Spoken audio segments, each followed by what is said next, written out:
glória! A paz do Senhor, meu irmão, minha irmã. Que alegria estar mais uma vez aqui em sua companhia para mais uma temporada da Escola Bíblica Online da Igreja Evangélica Canaã. E nas próximas semanas, meses, nós estaremos meditando, estudando sobre o corpo de Cristo, origem, natureza e vocação da Igreja de Jesus Cristo no mundo. Um tema maravilhoso que tem tudo a ver com a nossa vida, com o nosso envolvimento com a igreja, com a nossa vida de fé, enfim, uma alegria. Mas tudo isso só é possível porque, mais uma vez, nós contamos com a bênção de Deus sobre as nossas vidas, que tem nos sustentado até aqui, abençoado a nossa igreja, e também por conta da confiança dos nossos pastores. Por isso aqui uma palavra de agradecimento à Igreja Evangélica Canaã, aos pastores, pastor Rogério Pardini, pastor Anderson Moraes, que continuam acreditando nessa equipe e dando a nós esse voto de confiança para estarmos aqui compartilhando com vocês a palavra de Deus, que é muito importante. A Bíblia mesmo diz, é Deus quem diz que o povo dele, o povo de Deus, ele é destruído, sofre, porque falta-lhes conhecimento da palavra, das Escrituras e do poder de Deus. Então, é uma obra extremamente importante e contar com essa confiança dos nossos pastores é algo extraordinário, que aumenta a nossa responsabilidade, mas nós fazemos tudo aqui com muita alegria. Desde o nosso irmão Eri, irmão Naldo, a missionária Melissa, eu, pastor André, e tem novidade, daqui a pouco eu falo a respeito disso. Então nós fazemos tudo aqui com muita alegria no coração e com a esperança de que seja de edificação e crescimento para a sua vida. Amém? Vamos lá. Esse trimestre nós vamos estudar o corpo de Cristo, como já disse, a igreja. E os temas são maravilhosos. A primeira lição, a origem da igreja. Como surgiu? De quem foi a ideia? Como a igreja foi edificada e por que a igreja existe? Quando na história Deus idealizou a igreja? Tudo isso nós vamos estudar nessa lição.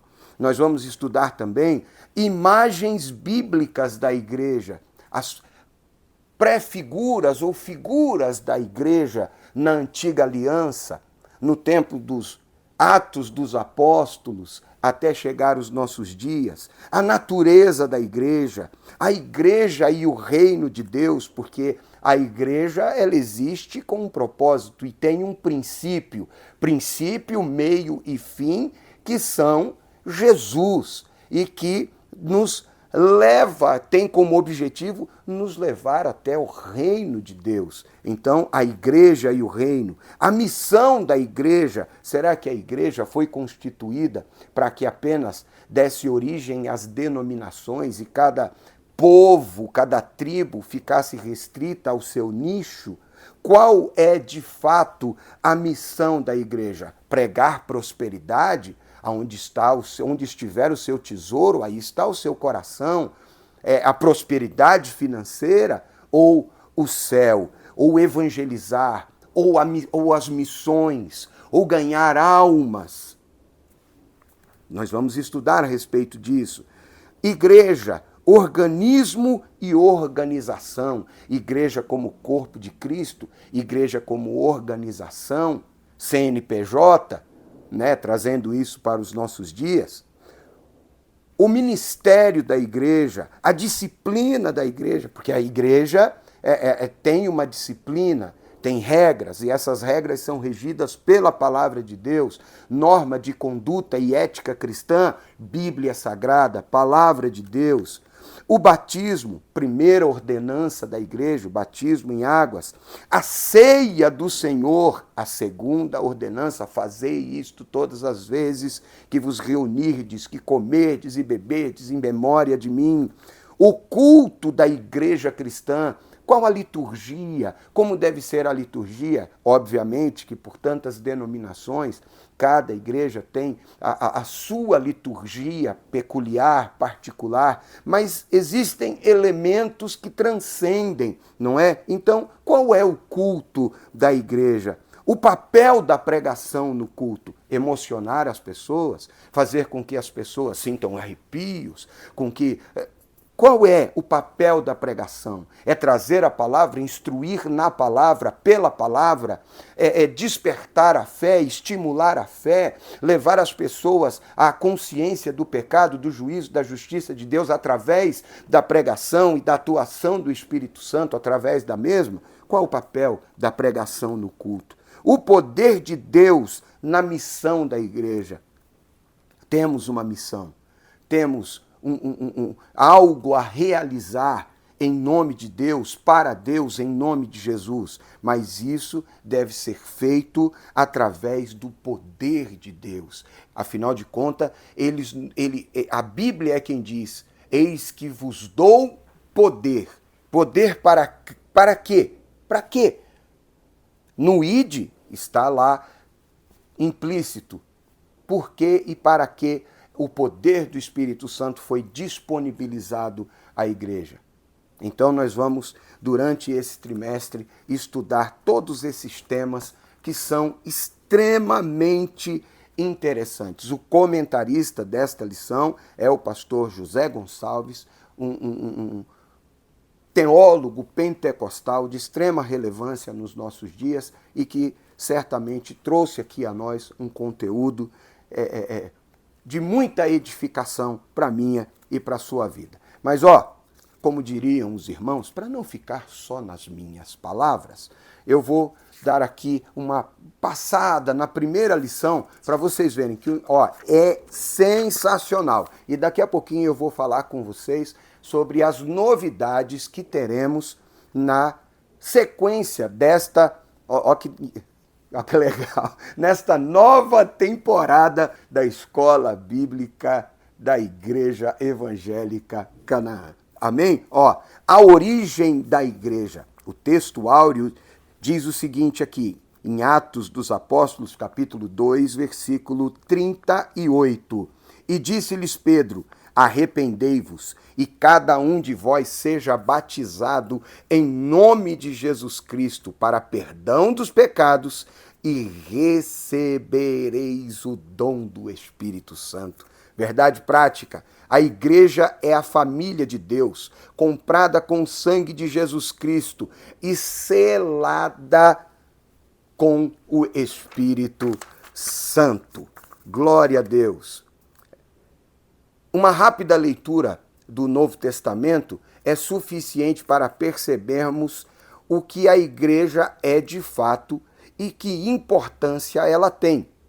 Para os apóstolos e os primeiros cristãos, a igreja era extremamente relevante.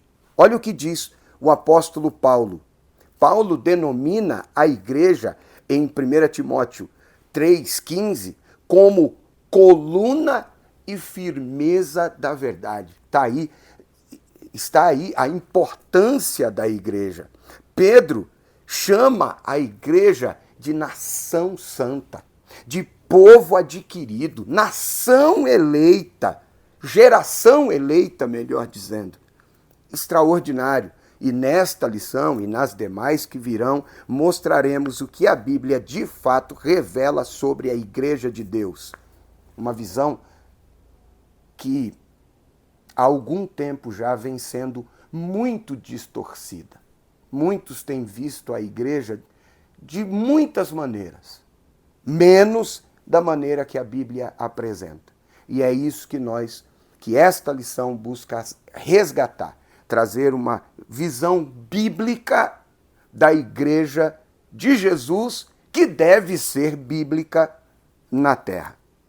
Longe de ser meramente uma associação de pessoas, é uma instituição divina. Não é apenas uma reunião social, não é um clube social, não é um clube de leitura.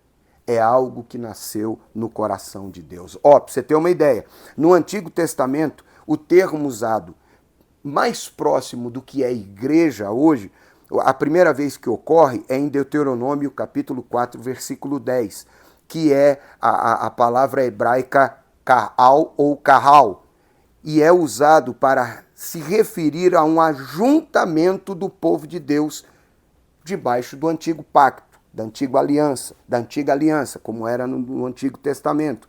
Nesse aspecto, o seu uso é de uma congregação, de uma assembleia, e dessa forma, Carral é descrito como o povo de Deus reunido, ou seja, o ajuntamento do povo de Deus, uma multidão de pessoas que creem em Deus, congregação do povo de Deus. Tudo isso você vai encontrar em Deuteronômio, como já disse, capítulo 4, versículo 10, Juízes, capítulo 20, versículo 2, que fala de uma multidão, 1 Samuel, capítulo 17, versículo 47, congregação, 1 de Reis, capítulo 8, versículo 22, a congregação de Israel, uma expressão usada em 1 Crônicas, capítulo 13, versículo 2, e grande ajuntamento em Neemias, capítulo 5, versículo 7. Esse termo, Carral, portanto, no Antigo Testamento se refere a Israel como povo, Israel étnico, tá? Que se juntava ou se reunia com fins culticos ou não, com fins de culto ou não, mas se ajuntavam em santa convocação na presença do líder, na presença da sua liderança, ou de Moisés, ou dos juízes, enfim. O povo era convocado e se reunia. Essa reunião levava esse nome, Carral, que pode significar convocação, assembleia, congregação, multidão, grande ajuntamento, enfim. É o mais próximo que nós temos de igreja no Antigo Testamento. Mas no Novo Testamento, o termo é outro, um termo grego, eclésia, que se refere à igreja cristã. Contudo, no contexto neotestamentário, o seu sentido diferirá do que lhe é dado, não é? No Antigo Testamento, tanto na forma como na função, não é apenas uma raça ou nação, não é apenas um povo, uma etnia, uma nação que se reúne como congregação diante de Deus. Eclésia é um termo mais abrangente, que são todos aqueles que receberam, que creram em Jesus Cristo e pela fé eles confessam a Jesus como o único e suficiente Salvador. Todos estes, de toda tribo, raça, língua e nação, é chamado de eclésia quando se reúnem, porque se reúnem em torno do nome de Jesus Cristo numa mesma fé, numa mesma crença. Amém? Isso você pode ler em Efésios, capítulo de número 3, versículo de número 6, Atos, capítulo 20, versículo 28 e Apocalipse, capítulo 5, versículo 9, que eu vou ler com vocês aqui. Apocalipse 5, versículo 9, que fica bem claro essa questão, que eclésia é um termo mais abrangente, que agrega todo aquele que crê em Jesus Cristo. 5:9 de Apocalipse diz, e cantavam um novo cântico dizendo, digno és de tomar o livro e de abrir os seus selos, porque foste morto e com teu sangue compraste para Deus homens de toda a tribo, língua, povo e nação. Isto é eclésia. Amém? Glória a Deus. Continuando aqui. Não é apenas um ajuntamento de pessoas, mas uma assembleia de crentes regenerados que se reúnem para adorar a Deus, que tem o propósito de cultuar a Deus. A igreja, diferente do que acontecia no Antigo Testamento, que podia se reunir, o povo podia se reunir para fim de culto ou não, a igreja, quando se reúne para adorar, para cultuar, para entregar adoração. Essa é a diferença. Na história cristã, o que é registrado sobre a igreja? Há quem creia que a igreja subsiste governada pelo sucessor de Pedro, o papado.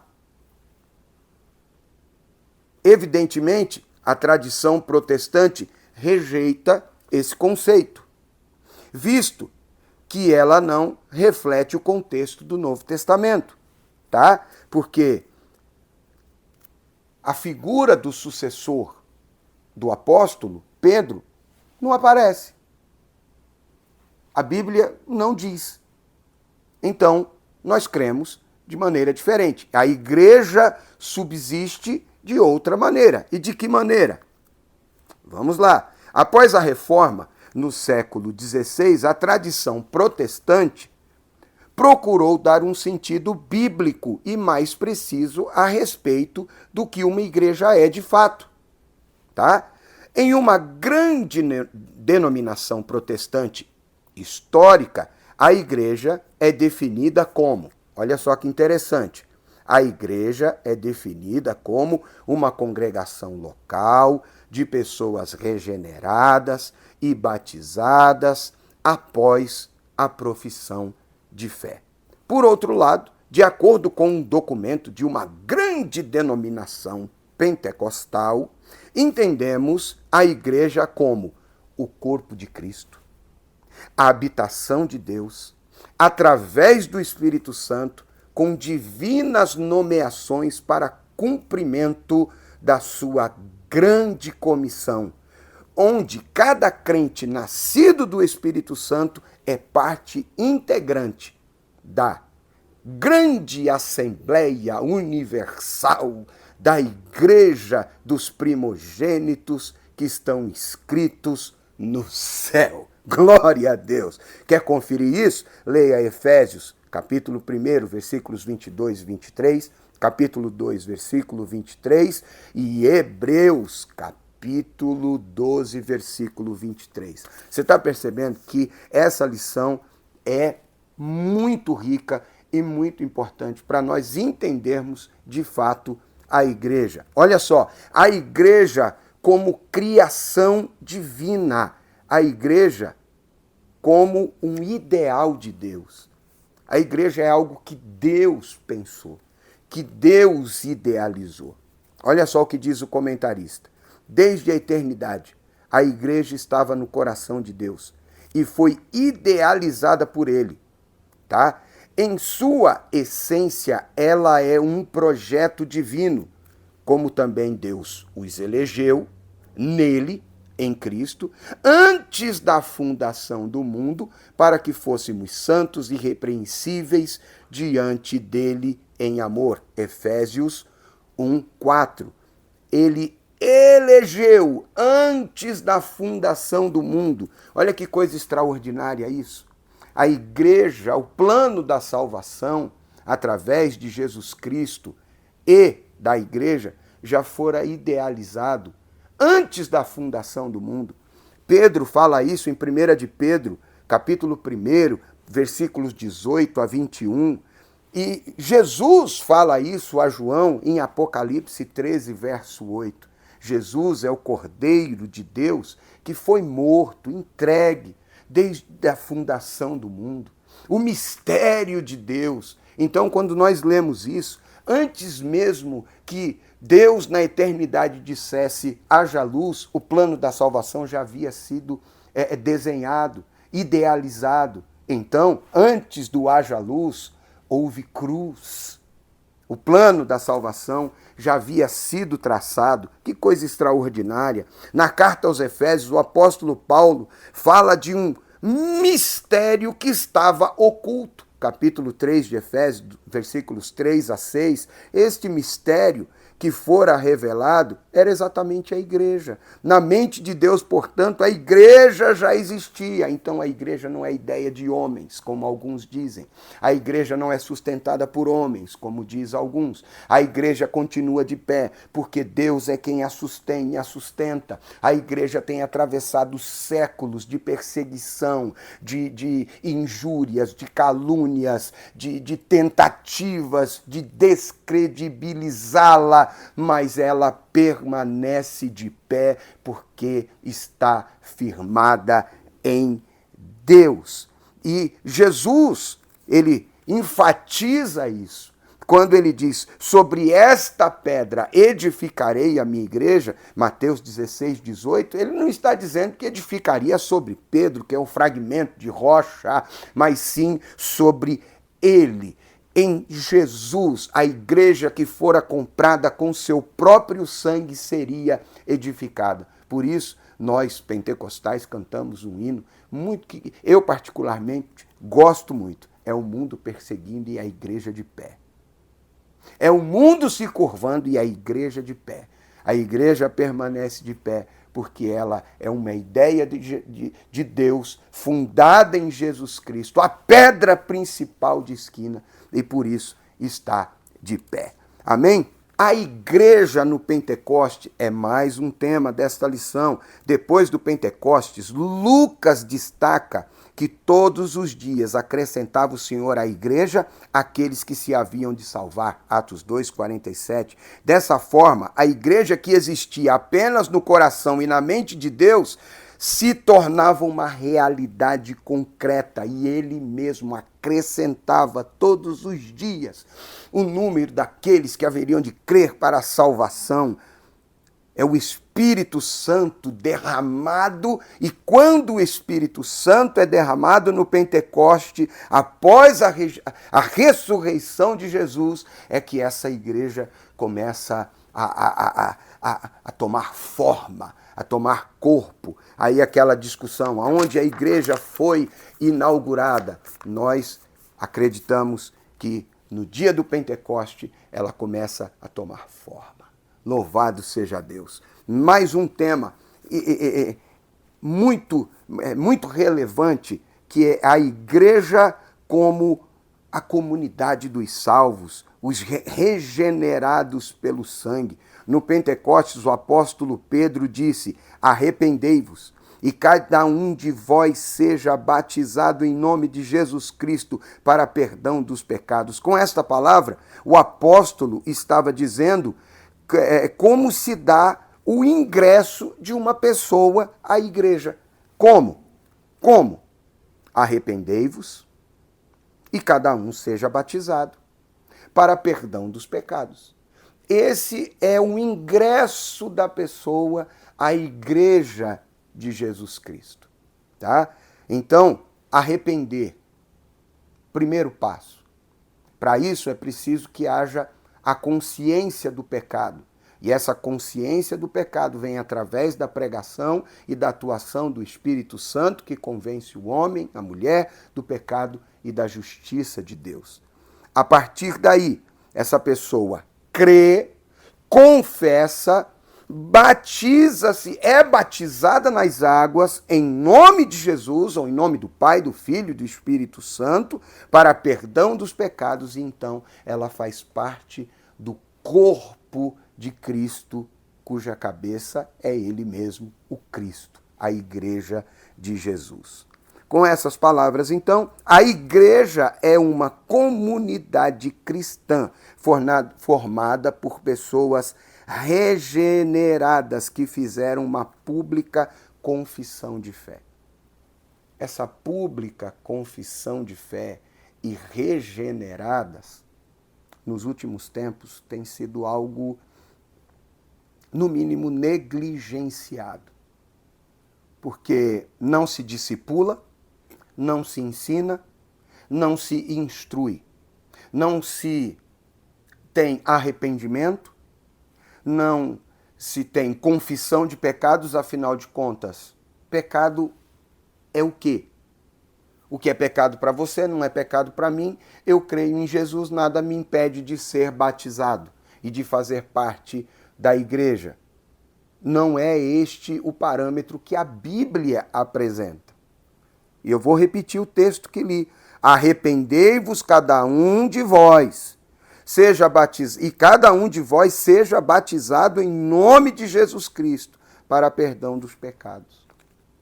Então, é exatamente esse o sentido da palavra grega, metanoeu, traduzida aqui por arrependimento, ou metanoia, uma mudança de pensamento, mudança de atitude, mudança de rumo, mudança de caminho, mudança de tudo na vida.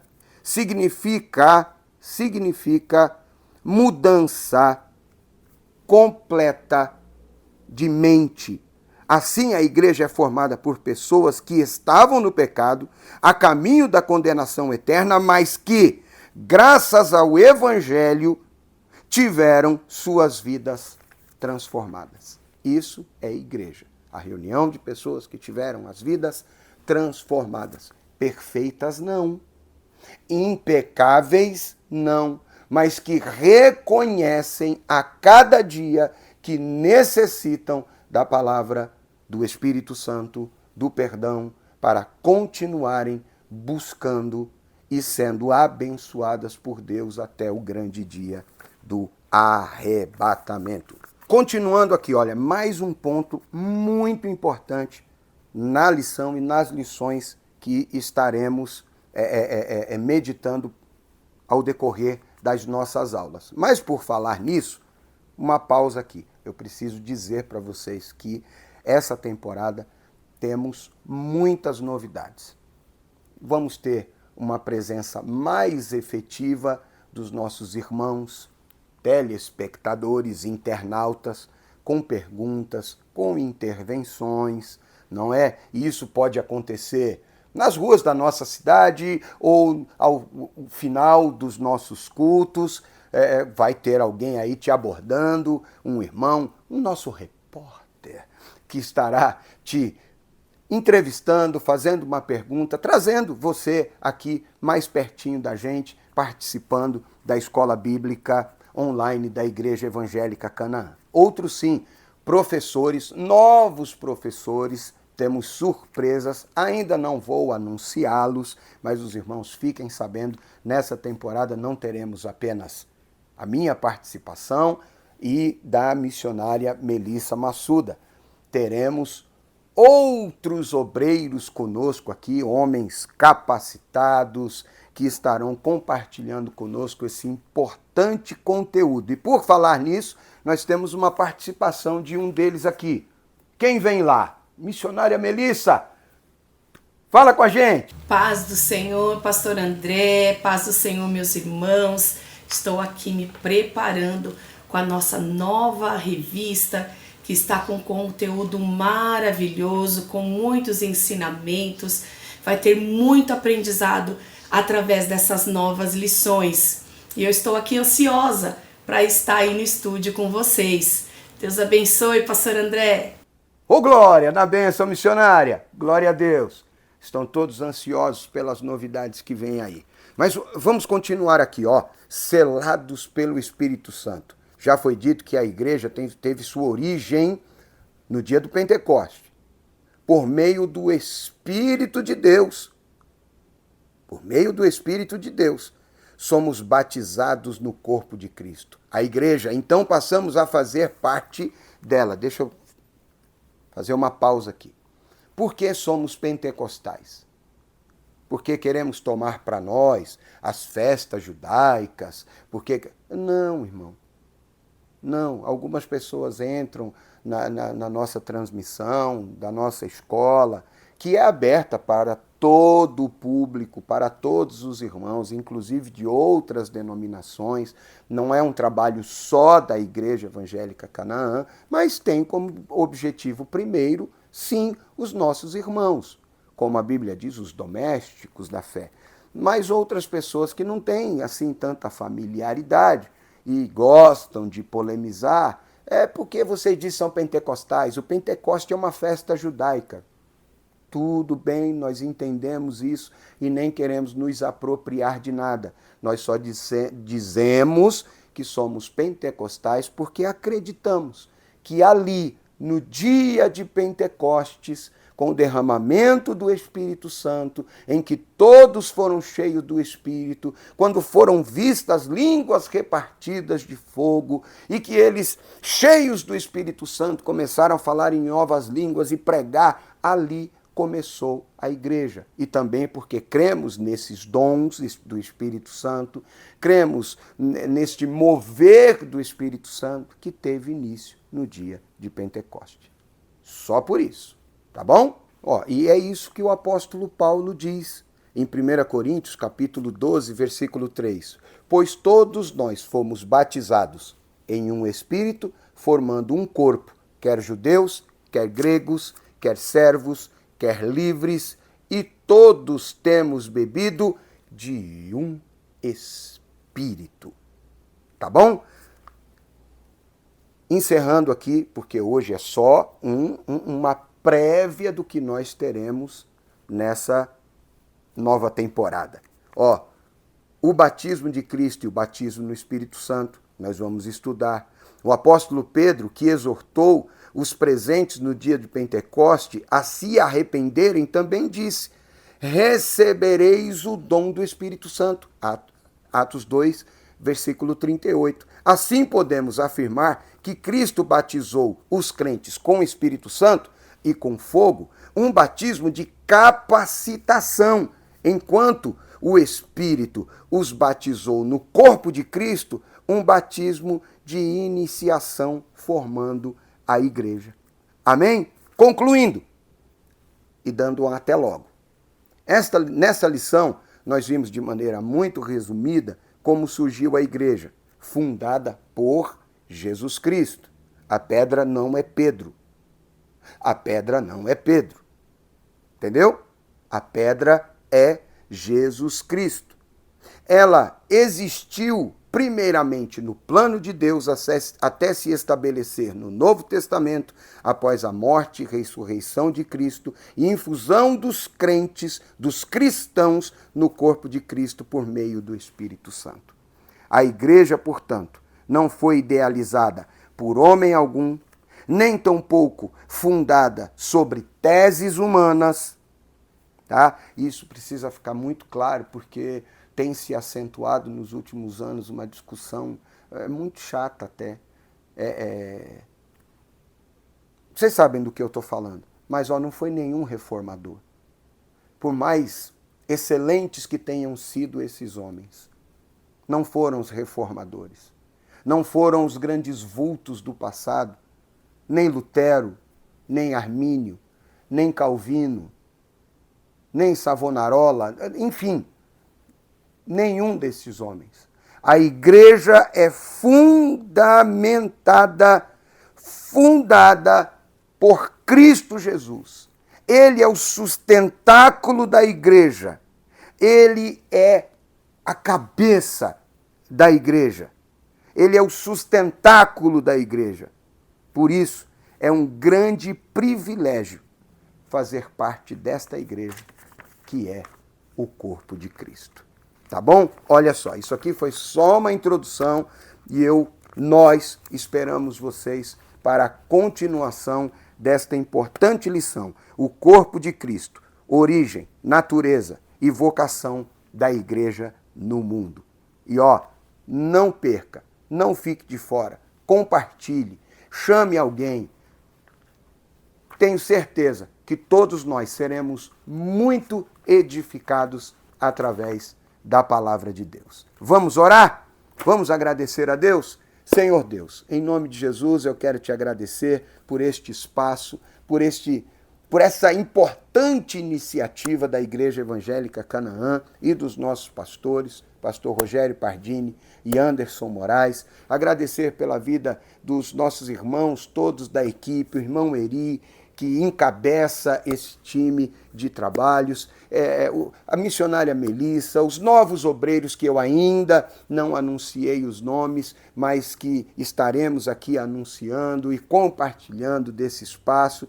Que, enfim, tudo que seja feito para a honra e glória do teu nome. Abençoa os meus irmãos, amigos, enfim, os de perto, os de longe, até em outros continentes e nações que estarão recebendo este conteúdo, que sejam ricamente abençoados pela palavra de Deus. Em nome de Jesus. Amém e amém. Anote aí na sua agenda, domingos, todos os domingos, a partir das 18 horas, Escola Bíblica Online da Igreja Evangélica Canaã. Beijo no coração, nos vemos em breve. Amém.